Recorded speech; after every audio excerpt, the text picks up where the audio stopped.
Hi, my name is Joey Torres, and I'm going to be talking about Inside Out. It's a movie made by Walt Disney Studios, and it was released June 19th, 2015. It's about a young girl named Riley who is coping with the emotional struggle of moving from Minnesota all the way to California. Now, I talk about this because me, being someone who has moved several times, I understand what Riley is feeling. She's very upset and sad about how she had to leave all of her friends behind, but I'll get back to that a little later in the video. You see, I observed emotion in this film, if you haven't gotten that already. But I feel like because of this emotional struggle she's having, she's not communicating competently. My notes say completely different things to what I'm saying now. I'm speaking adverb, or ad lib, actually. Why did I say verb? Doesn't matter. Anyway, so a specific scene that I noted that ties in to emotion in general with this film is the scene where after she introduces herself to everybody. You do this whenever you move from place to place. I've done it several times. It's very embarrassing, but I believe it's even more so embarrassing if you cry afterwards. And to which she didn't full out start bawling, because no, you don't. Despite how bad you feel, you don't want to cry at school, especially if you're 11 years old. I would know. Anyway, she remembered her home in Minnesota. She remembered her friends in Minnesota, and she was just very, very upset. And I can understand why. She left. She left things before she could just finish up things with her friends. She left everyone. And everything that she left. If you hear noises, that's because of my birds. It's because of my birds. They're walking around on the desk. I went with the theory that because of Riley's emotional situation and distress, she was not communicating competently or clearly with the others around her. She was upset and scared and sad, and she didn't want to be somewhere new.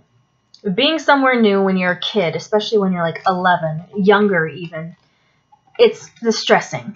And you don't want to be there. You want to go back. You want to just head back home, go back to where everything is normal.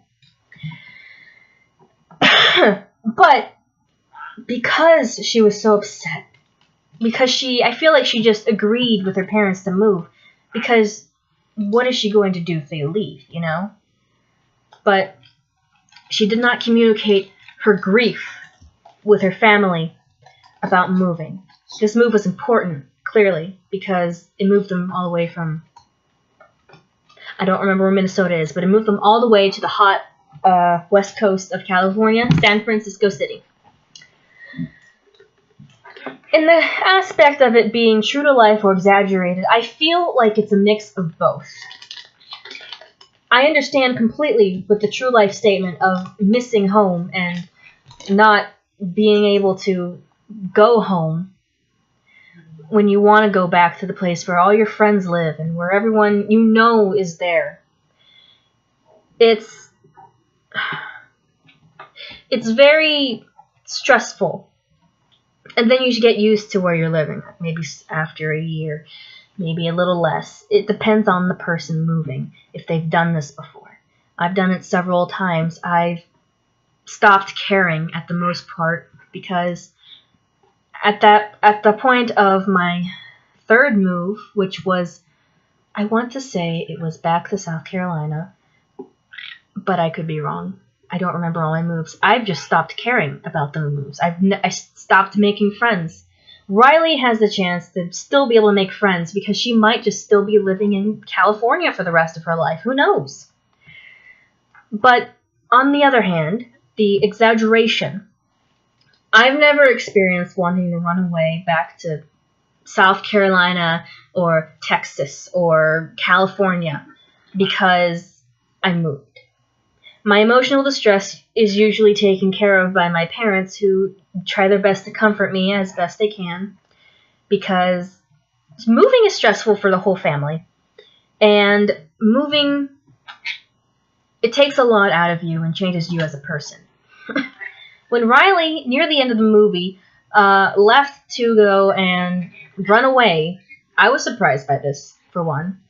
But when she left to run away, it didn't feel right to me, but I'm presuming that because of this, it would have hit harder when sadness and joy came back with the emotions the memories actually, that she needed. And sadness put them all back in place because they were hers, and they were gone the whole movie looking for them, trying to find them. And yeah, that is my film reflection summary with birds in the background and a dog on the bed. So, I hope you enjoyed. I'm sorry about all the background noise. I have to babysit some animals today, but I will see you next video. Bye-bye.